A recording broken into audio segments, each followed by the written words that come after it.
தேனி மாவட்டத்தில் தமிழக அரசால் இயக்கப்படும் பழுதடைந்த பேருந்துகளால் பொதுமக்களுக்கு பாதுகாப்பு இல்லை எனவும் உரிய நேரத்தில் பேருந்துகளை இயக்காமல் அலட்சியம் காட்டி வருவதாகவும் பொதுமக்கள் குற்றம் சாட்டியுள்ளனர். இதுகுறித்து கள ஆய்வில் ஈடுபட்ட நமது செய்தியாளர் மதன் அசோக்குமார் வழங்கிய தகவல்களை பார்க்கலாம்.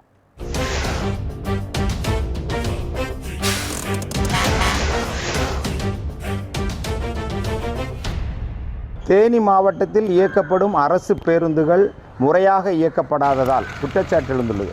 அதாவது தேனி பகுதியில் இயக்கக்கூடிய அரசு பேருந்துகள் பழுதடைந்தும் போதிய தடங்களில் போதிய பேருந்துகள் இயக்கப்படாததால் பொதுமக்கள் பெரிதும் பாதிப்புக்குள்ளாகி வருகின்றனர். இது குறித்து நம்மிடம் பேசுவதற்காக முகமது அஜருதீன் நம்மிடம் இருக்கிறார். அவரிடம் இது குறித்து கேட்போம். இப்போ பெரியகுளம் பகுதியில் தொடர்ந்து பல்வேறு இன்னல்களுக்கு ஆளாகி வர்றாங்க அரசு பேருந்துகள் இயக்காதனால. அதை பற்றி கொஞ்சம் விரிவான தகவலை பதிவு பண்ணுங்கள். பெரியகுளம் தேனி மாவட்டத்தில் ஆயிரக்கணக்கான பேருந்துகள் இயக்கப்படுது. நிறைய பேருந்துகள் இயக்கப்பட்டாலும் அதில் அதிகமான பேருந்துகள் பஸ் நிலையத்துக்கு வருவதே கிடையாது. கிராமப்புறமாக இருந்தாலும் சரி, நகர்ப்புறமாக இருந்தாலும் சரி. இதற்காக பெரியகுளம் பகுதியில் இருக்கிற பசுமையின் தோழர்கள், பசியில்லா பெரியகுளம், பிறர் நல நாடுவோம், நகர்நலச் சங்கம், இப்படி எல்லா அமைப்புகளும் ஒருங்கிணைந்து நம்ம மிகப்பெரிய போராட்டங்களையும் பஸ் ஸ்டாண்டினுடைய எதிரில் நம்ம செஞ்சோம். அனைத்து பேருந்து ஓட்டுநர்களிடத்தில் போய் நம்ம நீதிமன்றத்தினுடைய ஆணையை காமிச்சு பஸ் நிலையத்திற்குள்ளே பேருந்து போகணுன்ற விஷயத்தையும் சொன்னோம்.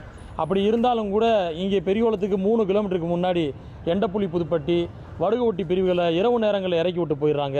நகருக்குள்ளே வந்தாலும் பேருந்து நிலையத்துக்குள்ளே எந்த பேருந்துகளும் வர்றது கிடையாது. பெண்கள், குழந்தைகளை வச்சுக்கிட்டு இரவு நேரத்தில் வரக்கூடிய சமயத்தில் மிகுந்த சிரமத்துக்கு எல்லோரும் ஆளாகிறாங்க. அதே மாதிரி தமிழக அரசு சிறப்பான திட்டங்களை கொண்டு வந்தாலும், பெண்களுக்கு இலவச பேருந்துகள் பயணத்தை அறிவிச்சிருந்தாலும் கூட அதிகாரிகள் இந்த பேருந்தினுடைய விஷயத்தில் கவனம் செலுத்துறது மாதிரி தெரியலை. ஏனென்று சொன்னாலும் டிரைவர் சீட்டுக்கு பின்னாடி பாயை வச்சு மறைக்கிறது, மழைக்காலங்களில் மழை தண்ணீர் பேருந்துக்குள்ளே வருது, அதே போன்று படிக்கட்டுகள் சரியில்லாமல் இருக்குது. இது போன்று பல இன்னல்களுக்கு பொதுமக்கள் ஆளாக வேண்டிய சூழ்நிலையில் இருக்குது.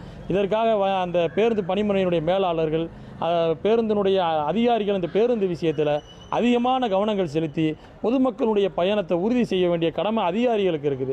அரசாங்கம் சிறந்த திட்டங்களையும் சிறந்த புதிய பேருந்துகள் நிறைய அறிவிச்சிருந்தாலும் கூட இருக்கக்கூடிய பழைய பேருந்துகளை சரியான முறையில் கண்காணிக்கிறது அதிகாரிகளுடைய கடமையாக இருக்குது.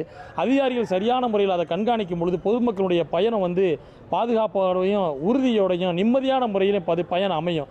ஏனென்று சொன்னால் தனியார் பேருந்துகளை விட அரசு பேருந்துகளில் பொதுமக்கள் நிறையா நம்பி போகிறாங்க. அந்த அரசு பேருந்துகளை சரியான முறையில் இயக்கக்கூடிய கடமை அதிகாரிகளுக்கு இருக்குது. அதை அவங்க சரியான முறையில் நிறைவேற்று என்பது எங்களை போன்ற பொதுமக்களுடைய ஆலோசனை கருத்தாக இருக்குது. அதாவது பெரியகுளம் பகுதியில் இயக்கக்கூடிய பேருந்துகள் முறையாக இயக்கப்பட வேண்டும்னு கோரிக்கை விடுத்திருக்கிறாரு.